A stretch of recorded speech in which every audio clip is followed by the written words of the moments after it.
Hi, everybody. Welcome to Conversations with Calvin, We the Species. Uh, it's funny. I've been talking to Eden Koz, and we've been talking. You know what? We've been talking for over an hour, just talking, just Yeah. just talking. And through the exigencies, which is a great word, the exigencies of the universe, we got connected.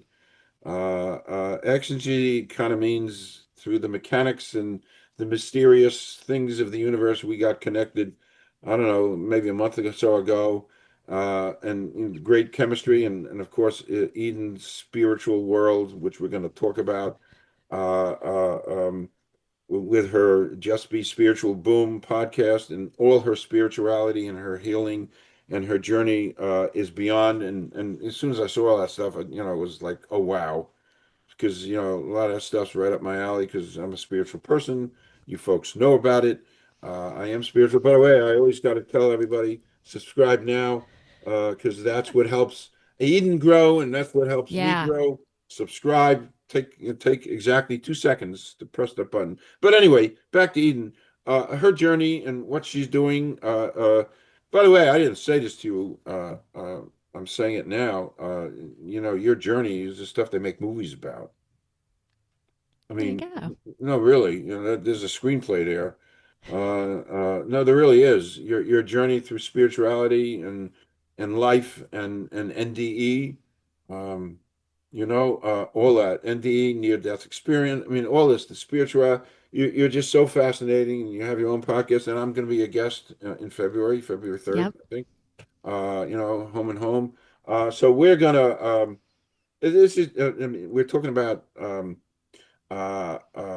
Psychological empathy, and I'm looking at some of my notes and Reiki mastership and intuition and dimensional healing. I mean, there's so many elements here. We're gonna do what we can. She's from Georgia, and University of Georgia. Did I see somewhere? Yeah. Yeah, 2 years there. Yep. yep. Great football school. Yep. And I remember they had Vince Dooley. He was a great coach. Yeah. That was, yeah. And Herschel Walker. I don't know Yep, who's listening, who knows about him. Yeah. correct. Yep. So I did my homework, on you. Thank you. Yeah, I did. And now, of course, you're in Ohio, and Ohio is Mhm. my second favorite state because I went to school in Ohio. So, but for everybody listening, this is wonderful, wonderful stuff that we're going to be talking about. So don't leave. It's precious and wonderful, and we're going to just do what happened? Oh, there we are. Okay. We can just do what we do. And because we're both podcasters and we're both spiritual, and that is key. So, what I like to call my Johnny Carson monologue, has just concluded. There was no humor, no jokes, no talking about Beverly Hills or Los Angeles or stuff. But why don't you, Eden, do a little bit of a little brief intro, and then we'll jump in to our stuff. Okay. Brief intro.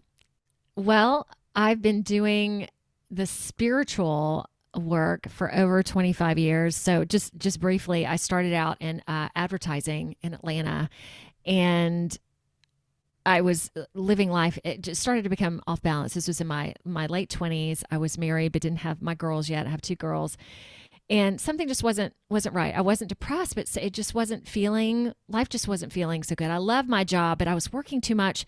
So two of my friends, we went out to dinner, and they basically said, "Calvin, we just started this class with the most amazing woman that we've ever, and this is the most amazing class that we've ever been in our life." And when you're in your 20s, you typically don't talk that way. So I was like, okay, let me give this a try. She's was a meditation teacher, so much more than that.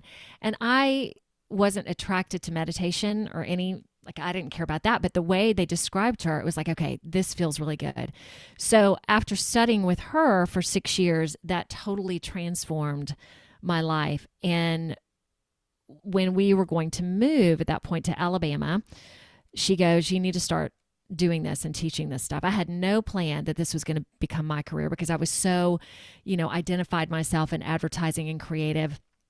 So that kind of started even in Alabama was a really interesting place to start because that's a very conservative area where people would kind of look at me and be like, you do what? What are you? And then when we moved it up to Ohio a year and a half later, it was like, okay, it's time to be serious about this.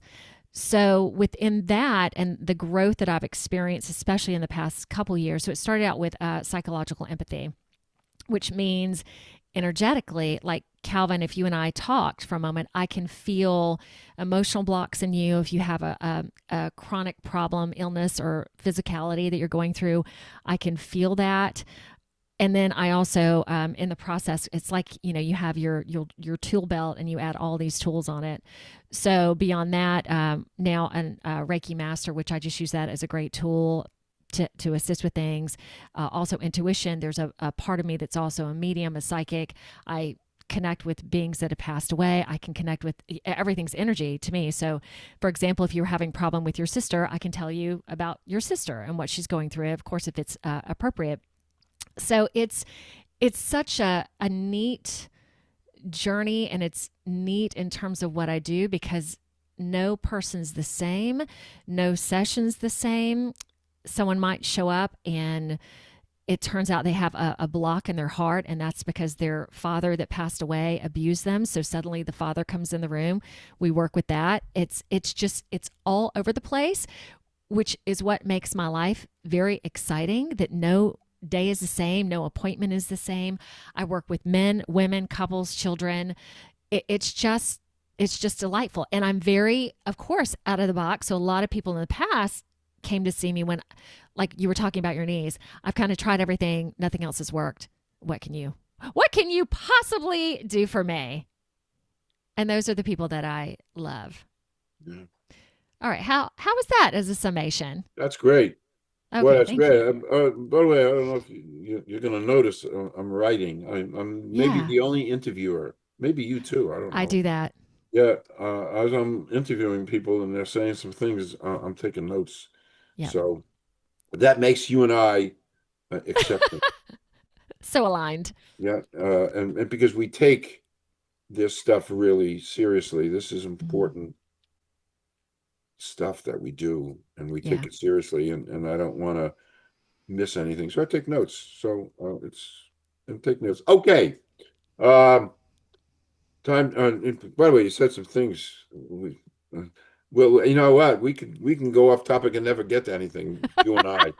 My goodness, I'm thinking here. My goodness. But let's make an attempt to do some adherence. Okay. Great word, adherence to some script stuff here. So. Just remind everybody you have a podcast, Just Be Spiritual. Boom. Yeah. I like the boom. Thank you. So for people meeting you for the first time, what is Just Be Spiritual? Boom. Maybe like in one sentence. Ooh, one sentence. I have been doing it come in January for 4 years, which I'm still blown away by that because I didn't play every I know this is more than one sentence. Uh, Okay. every week I touch base with spirit and I'm like, do I keep doing this? And I keep hearing yes. It specifically is about what I believe this huge human ascension that's going on right now. So really going into that, diving into what that means, how the earth as a whole is affected in terms of, our political systems, financial system, education systems, Western medicine, tackling all the biggies. And most people that come on a show are highly spiritual. So we talk about, the galactics, oh my gosh, there's so much going on. Oh, Calvin, like, okay, let me give you a biggie. So a guy that came on my show a couple weeks ago asked me if I knew what breatharianism was. I had no idea. Now I am set to go to a retreat in Spain in 3 months that basically, because I also believe in terms of this huge ascension that's going on, we are not going to eat the same. We are not going to sleep the same. Our bodies are going to change. Our DNA is ramping up. We are going to become more crystalline. So this retreat that I'm doing, I am so excited, I'm getting chills, is going to tackle eating and a whole different way of eating and drinking. So to me, I like everything inside of me goes, yes, this is so perfect for you. Like you talked about how aligned like he came to my show and suddenly I was like, oh my gosh, I've got to investigate this. I've got to. And I found a retreat and I signed up right away because I believe as a species, as we are evolving, and this is a human thing. This isn't I'm going to become more spiritual and going to go, be a monk on a mountain. It's like, no, as a human being, it's so important for us to be so human right now. Human and spiritual human, yet we are expanding, we are evolving. So that's what the show is about. I think I went on a whole bunch of different tangents, but people in the know about, really in the know about what's going on. We can also talk about 3i Atlas, which is going to be hitting the earth, coming closest to the earth on December 19th, which I think the show is going to be aired in January. The solar flares that are happening. It's a really tough time to be alive because there's a lot going on in the world and a lot of struggles as well, but it has to be that way in order for us to evolve and to come out of it, because it is about choosing if you're going to be in the darkness or if you're going to be in the light, if you're going to go to the bad or you're going to go to the good. So these polarities are going to be stripped away, excuse me, if you choose to evolve and to go into a world of more neutrality and love and caring and compassion, which I don't know about you, Calvin, but that's what I'm all about. And that's what I'm doing. Oh, same here. I came out of the 60s. I came out of the 60s. I was a product of the 60s. There was a war in Vietnam. There was civil Yeah. rights. There was women's lib. There was the birth of environmentalism and the first Earth Day 4/22/70. So I came out of all that. I'm looking to reach to show you something. What? Even though we're on air, and in May 1970, I drew this as an expression. Whoa. I'll send you a copy of this. I'd This was love an that. expression. Yeah, I'll send you a copy. I do that as an expression of the things that were inside me. Yeah. I was, I was a big fan of Dr. King and that, civil rights, all of that. It was such a part of me since I was like 10, and so I'm understanding what you're saying. What was the title of this retreat? You said something with the word Ethereum or something or something? It's a breatharian retreat. All Breatharian? right. Okay. Yeah. So to give you more specifics, okay, get ready to have your mind blown. Essentially, there are a handful of people in the world who were told essentially by angels or by God that they didn't need to eat or drink anymore. So they don't. So they don't go to the bathroom. They don't, have bowel movements, none of that stuff.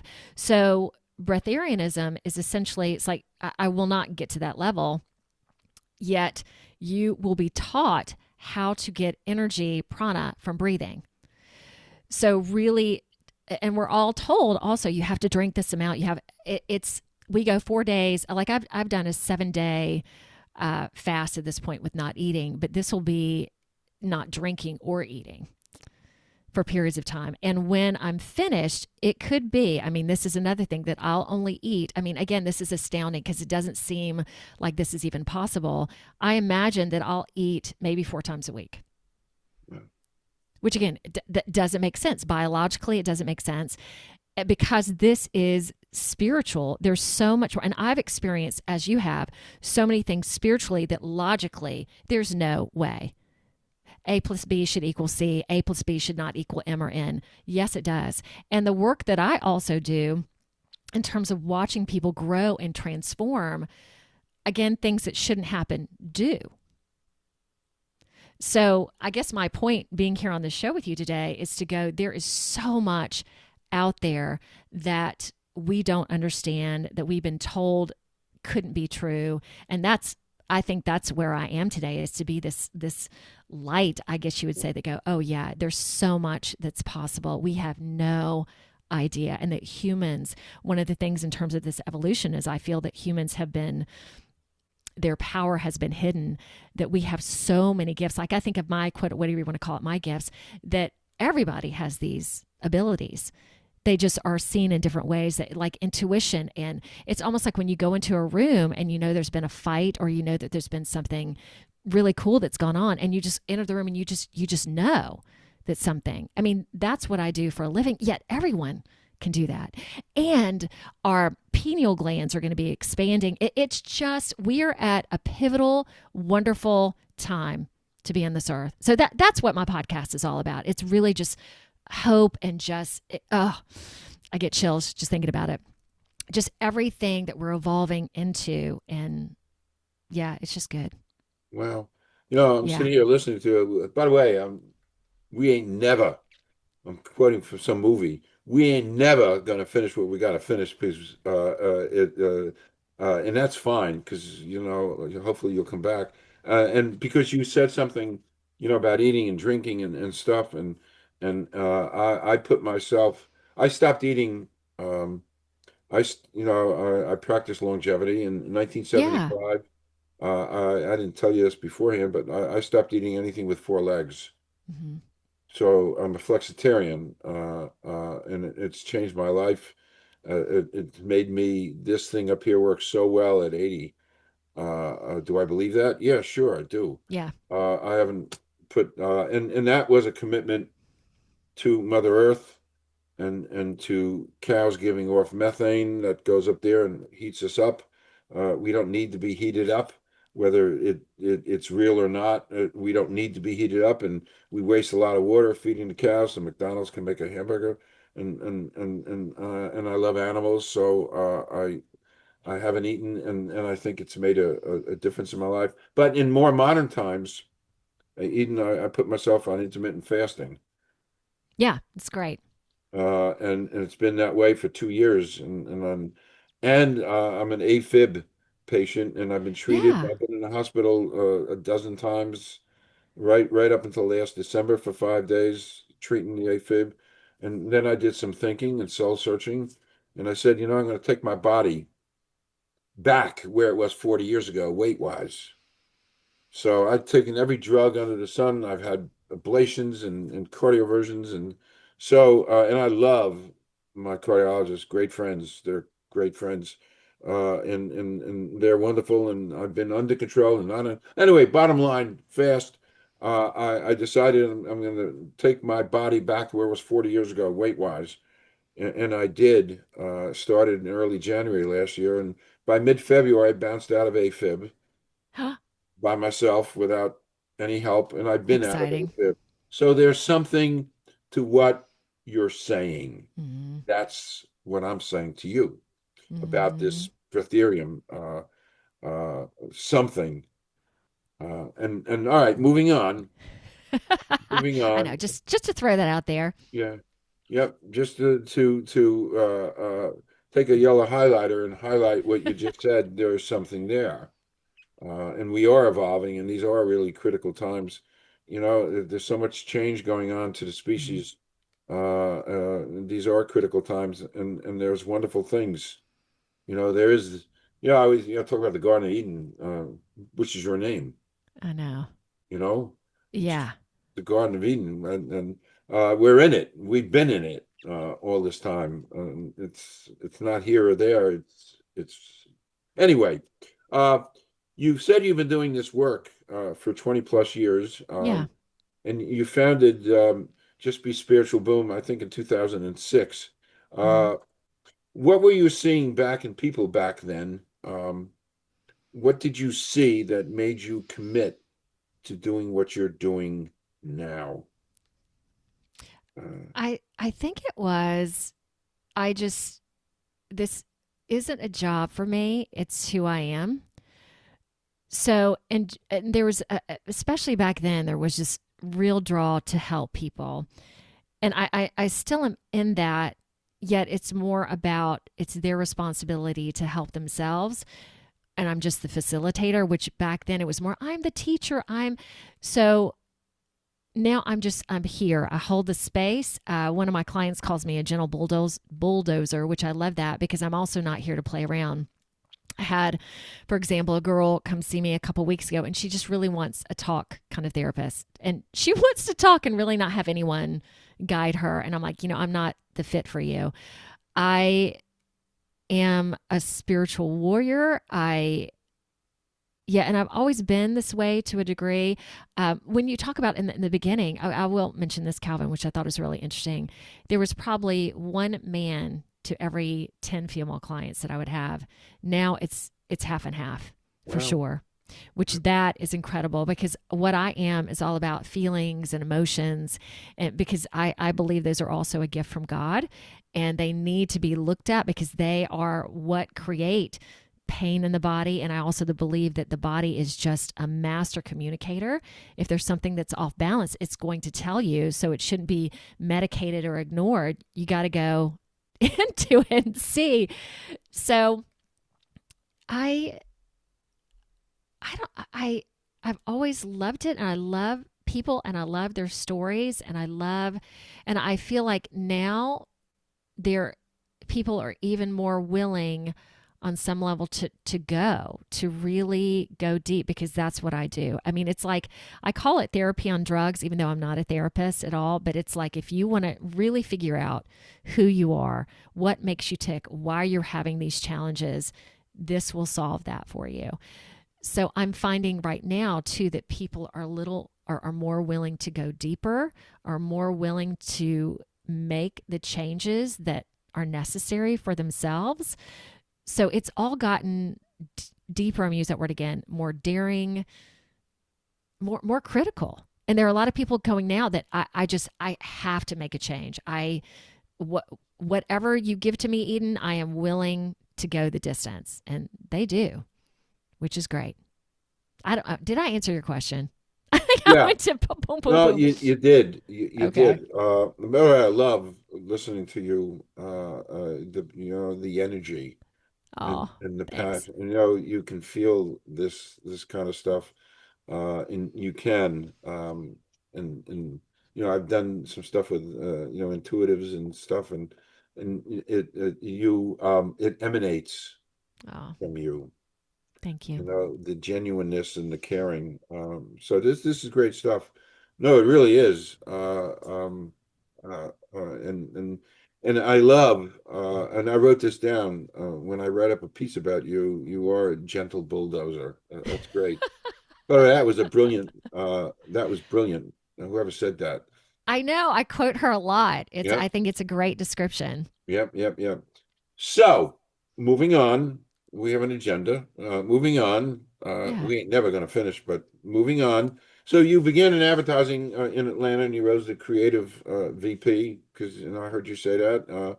What did that world train you for the things you're doing now? I used to do a lot of corporate, well, probably like 25% corporate work before COVID. So it helped me be a professional. So I do work that is very non-tangible and hard to describe and very, that lovely term woohoo. So it helped me take the woohoo-ness and put it in a package that was more understandable for folks, especially like one hospital. I was the mindfulness teacher of record for them. And I did a lot of mindfulness because people could grasp that a little bit more than even meditation was a little bit more like kind of out there kind of concept. So it helped me be able to talk in a more grounded way where a lot of people could understand. Because I've worked with all religious backgrounds, just backgrounds in general.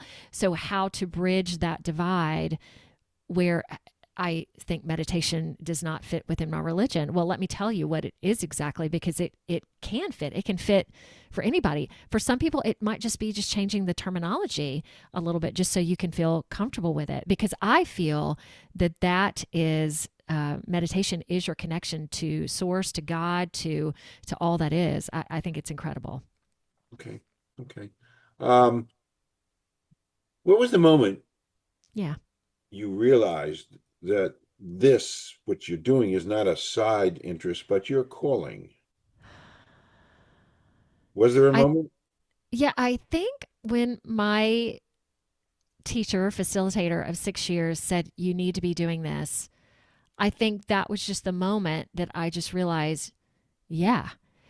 And moving from Atlanta away from my quote unquote career, like that was pivotal as well, because my identity at the time was so tied into that, which that really wasn't important. So just hearing those words in her and believing them and knowing, not I was about to leave something that I had gone to college for. I went not only went to college, but I went back to this other place called the Portfolio Center and spent a year to get my portfolio lined up. Like I had dedicated my life to, doing this, and suddenly all of it was going to be let go. And a part of me was like, and my kids at that time were really little as well. So it was like, okay, I can gradually grow this and make it work with my family as well. So it just felt, it was one of those things when she said it, my whole body went, yes, that was the moment. Okay. In doing my due diligence as a Yeah. journalist, I'm reading up. When you say soul realignment specialist, what does Yeah. that mean in plain English? That is my work can help you figure out who you are, your purpose, what makes you tick, why.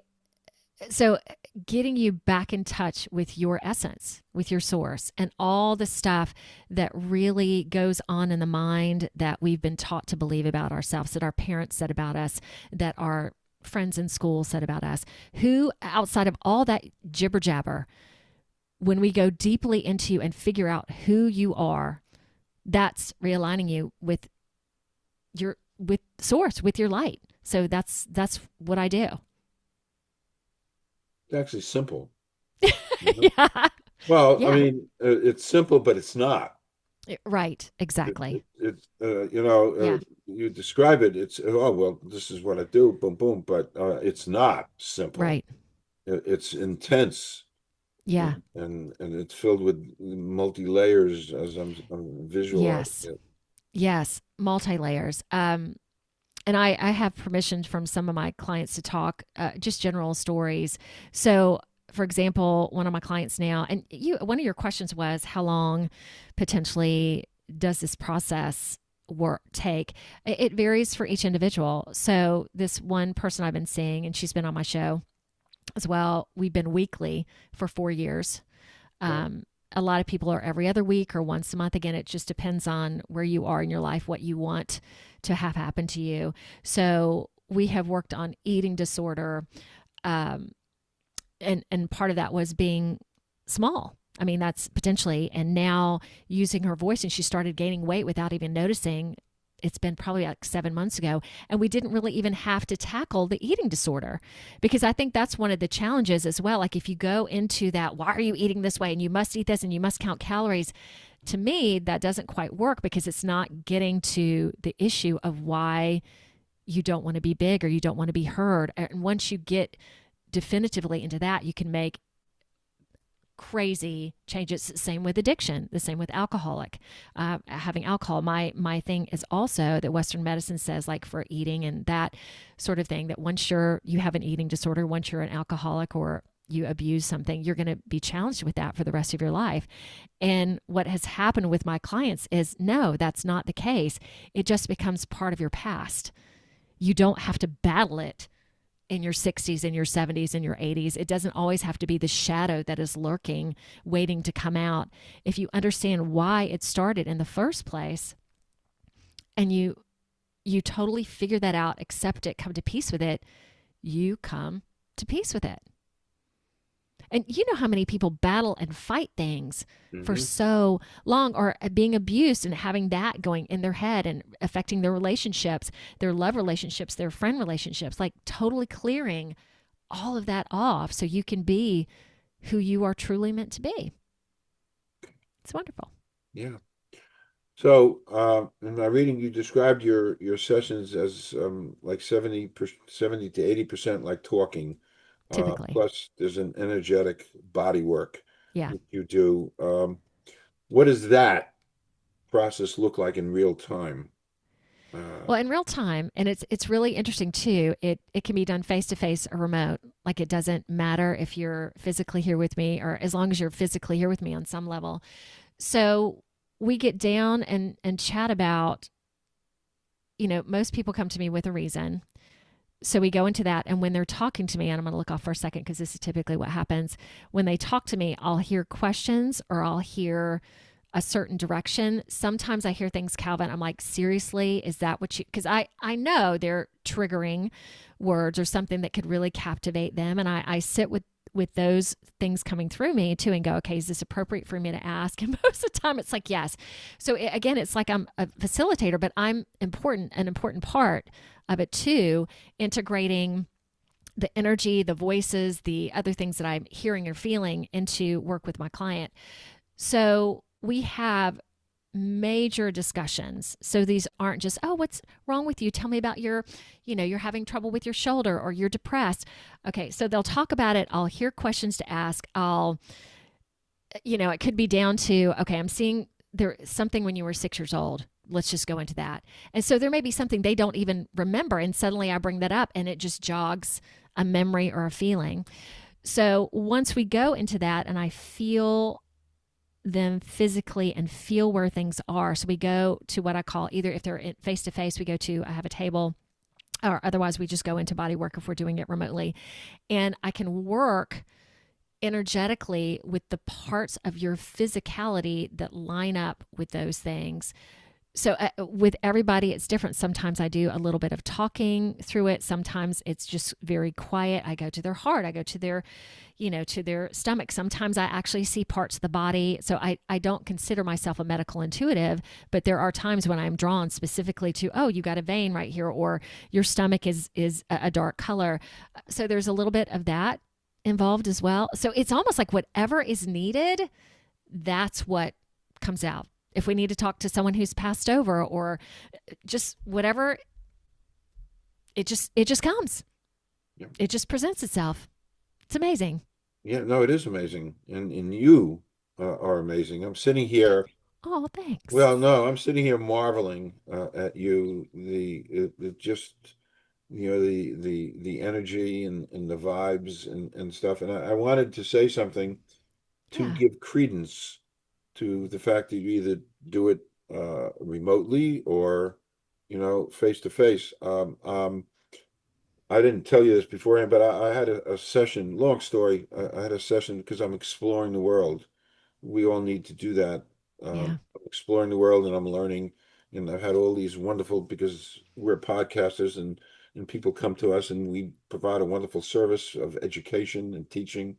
But I had a session with a clairvoyant and spiritual healer.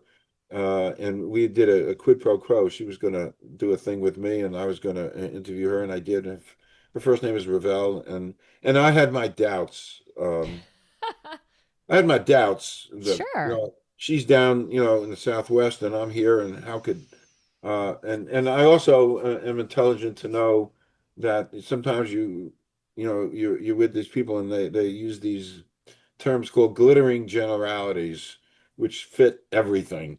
So, for example, Yeah. somebody who uses glittering generalities and you're having a session, whether you're there or you're not, and they'll say, "Oh, I see you're going to have a bad day next week." Yeah. Well, Right. guess what? Everybody has a bad day next week. There's nothing new to that. So Yeah. I had my trepidations and concerns, but right on, 2,000 miles away, right on. She closed her eyes for 70 minutes and did her thing. And she said, you had a really rough time in high school and you were bullied and stuff. I said, Mm. yeah. And I said, it's still with me. So she saw that and she told me things, which makes me think about what you're saying, the Mm. power that you have and the gift that you have. But she told me things about myself that nobody knew, and you can't go Yeah. to Wikipedia and you can't go to LinkedIn to find that stuff. So Mm-hmm. I was amazingly impressed with the power and the goodness of what she was doing. And then she told me before we move on, and she also said, and I actually posted this little segment. She said, "Calvin, by the way, you're 1,200 years old." I said, "Huh?" She said, "Yeah, your Old soul soul. keeps coming back. It started out Uh-huh. about 1,200 years ago, and it keeps coming back." And I bought into that because I walk around. We didn't talk about this either.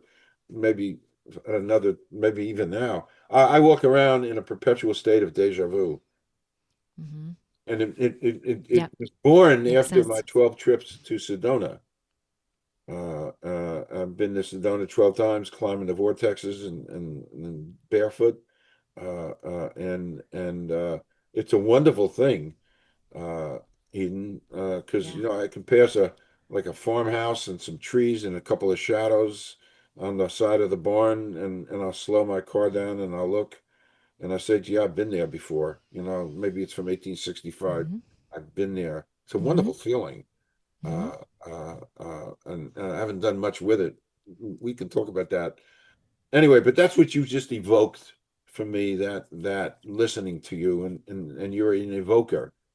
And I don't know if anybody ever called you that. You're an evoker. You evoke things, and Good. that's good. Um, what moving Can I on. can I comment to Yes, that for a yes, moment? yes. I love that because the one thing that I help people realize is how complex they are. Because I also believe, like, I'm a very old soul as well. I've also explored, I call them parallel lives because I believe that there are so many dimensions that are going on simultaneously. So I have explored, well, even when I didn't want to, let's say, like, I've been in the past a serial killer. So there were so many things that you also hear, like, oh, you connected with this parallel life and you were a queen and you were all these high great things. Oh, I've connected with stuff where I was beastly, evil, horrible. And that was so good for me in a way to see that I also believe that we are all these things, that we are not separate from good or bad, that we are all of it. And but we also have a chance to choose at this point if we're going to be the light, if we're going to be loving. Yet, to get back to it, Calvin, with what you said, we are so deep. And most people that come to me, we can also start exploring these other sides of themselves or things they weren't quite aware of. Okay, to get really wild out there, I have been abducted as well. I did, like occasionally, probably once every 2 years, I'll do house clearing. So, clearing energy, spirits. I have seen things, I have experienced things. So, not only beautiful healings with people that come to me and them transforming their life, yet I know that we are not alone. I've experienced a lot of these things myself, and it goes hand in hand with what I do too. So there's nothing that's too out of it. So, and it's also fun for me to talk about these things with you, Calvin, because a long time ago I really wouldn't. I don't care what people think of me now, or if they look at me and go, how can you do that or believe that? To me, it is true for me. It is my life. So I'm not going to hide from it anymore or not talk about it. And in fact, I'm going to talk about it a lot. There you go.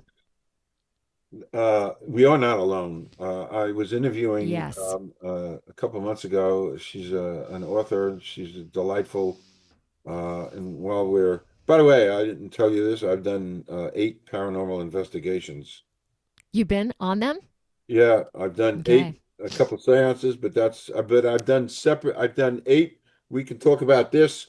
8 amazing paranormal investigations. We're talking Yeah. voices from a grave recorded a couple Mm-hmm. times. Yep. And you know what? I call it as I see it. I'm a journalist. I've been Can't rained deny it. on. I have a wonderful friend, Grace, Georgia, by the way, Georgia. Ah, Yeah, and she was up here in Jersey for as an educator for many years. We wow. became great friends, and she went with me on a couple of these things. We've been to I could not now, not now, but we're not alone. But I was interviewing Yes. this amazing woman. She's a new author, a successful author, and while we're doing this, she said, "Calvin, I just saw an orb go behind you." Mm. I said, I'm delighted to hear that. I know I didn't know they were here. And I'm delighted to know that. And now, all the time, I'm always looking around and stuff. But anyway, back to you. Um, yeah, there's so many off topic. This is going to be just a delight. I think it's a series, Eden, you and me. Okay, It's let's do one. it. I really think it's a series. It's just so much here. It's important stuff. Mostly because like I keep billing myself as a regular person. I eat tuna subs. I go to college football and basketball games. I'm just a regular guy here.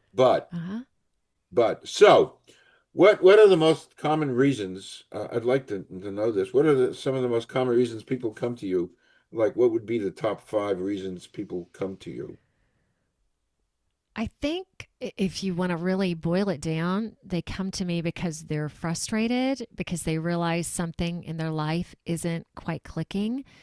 And that could be anything from, I see people who are in severe depression. I see people with bipolar.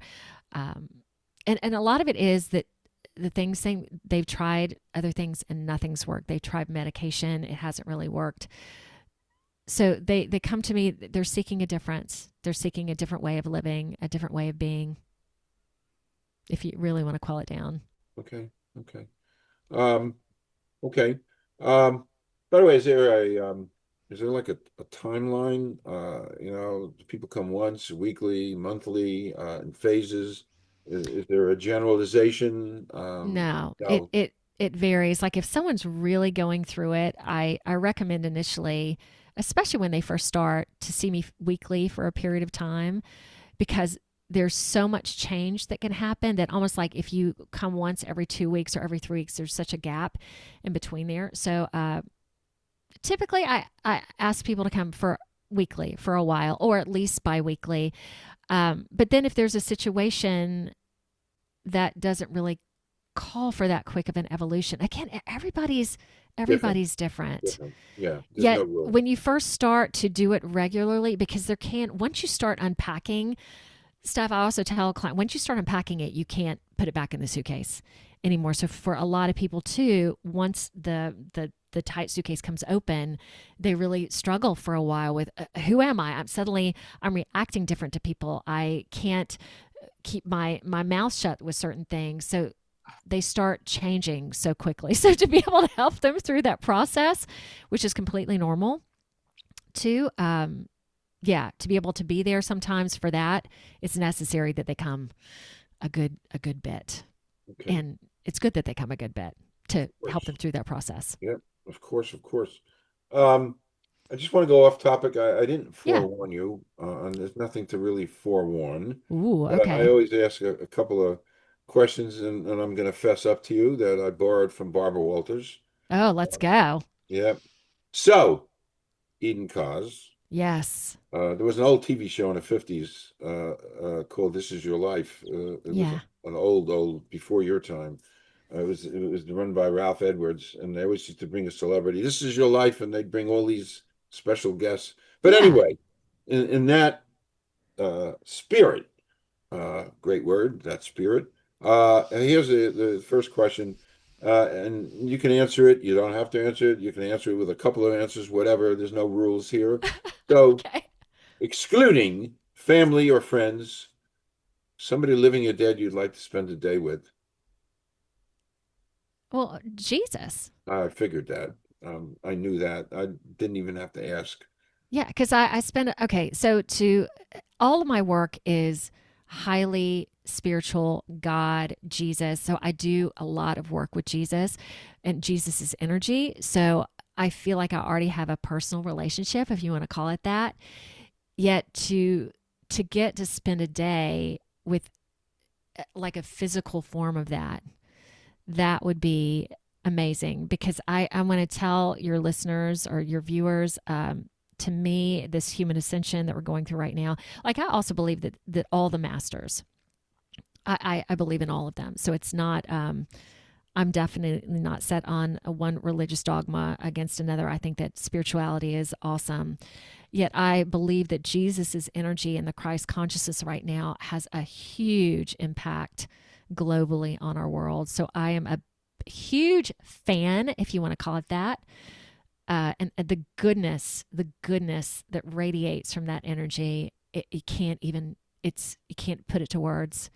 The feeling is just blissful. And guy, even as I think about it, I struggle. I struggle even speaking, because my heart just starts expanding and beating. It's just wonderful. Yeah. Hey, I understand. I've had my experiences, which we Yes. talked about, powerful experiences that I'll never go back. Yeah. It's healed me. I mean, I've been healed and I've been saved. Literally. Yeah, literally, with witnesses all these times. So these are unusual circumstances. It's why I wrote the Pope. There were other reasons. Funny, I went to my first in 1962. I needed to feel.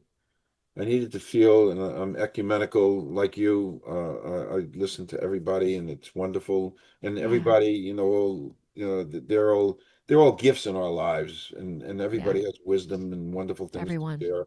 So, in Hmm. 1962, I was 17. I'm giving away my age, so be it.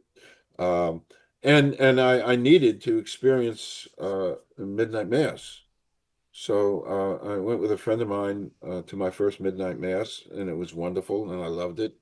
And I went to this church called St. Leo's Yeah. in Irvington, New Jersey.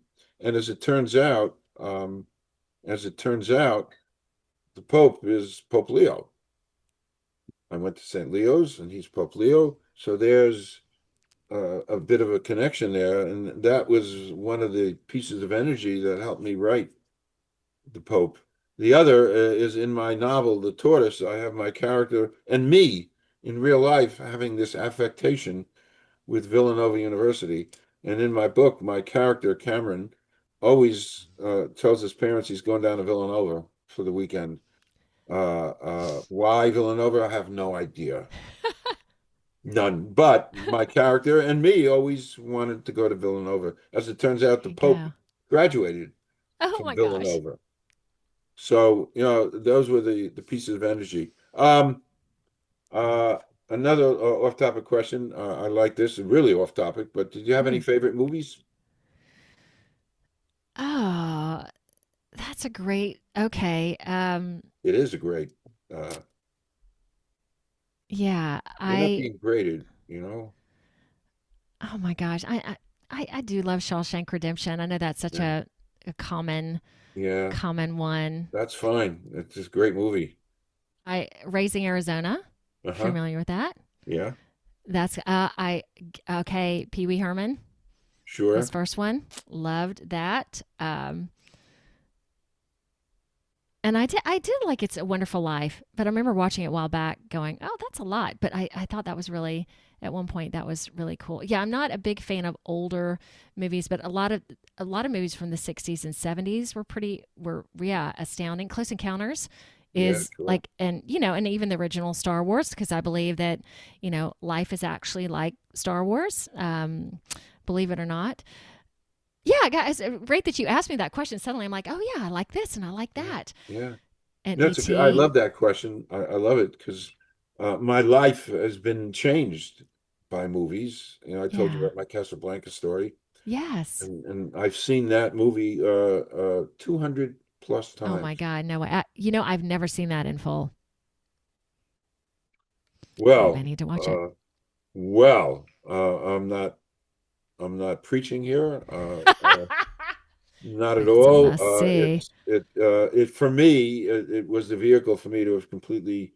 I wrote my first novel because I watched Yeah. that movie, and it was a vehicle for me because I loved that movie, and everything. The stars and the moon, everything was aligned that Everything day, was and I aligned. watched Casablanca, and I am an old movie person. Casablanca, I watched From Here to Eternity Oh, incessantly.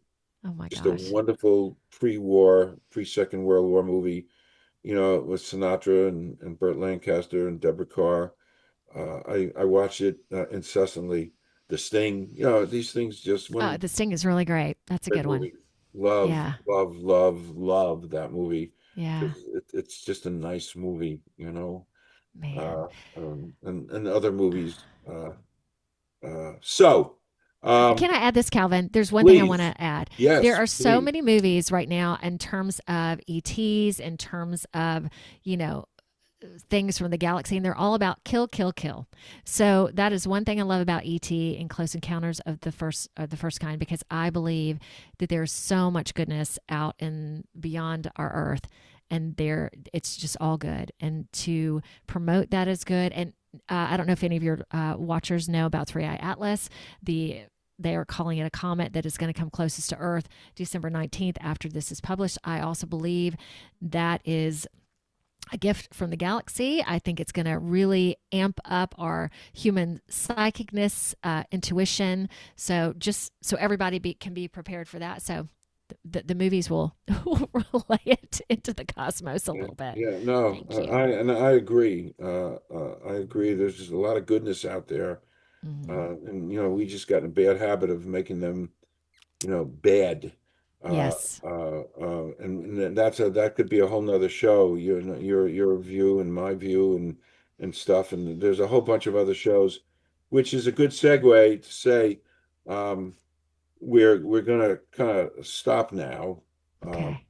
because I can actually foresee. By the way, we could set a record now. We could do like a 12-hour podcast. Maybe we do that at some point because we didn't even talk about the near death experience, which actually Nothing. I'm kind of glad not to talk about that because that's typically a lot of what I talk about. So it's Yeah. kind of refreshing Next not to time. even go there. Next Yeah, time. You that know was what? cool too. Absolutely next time.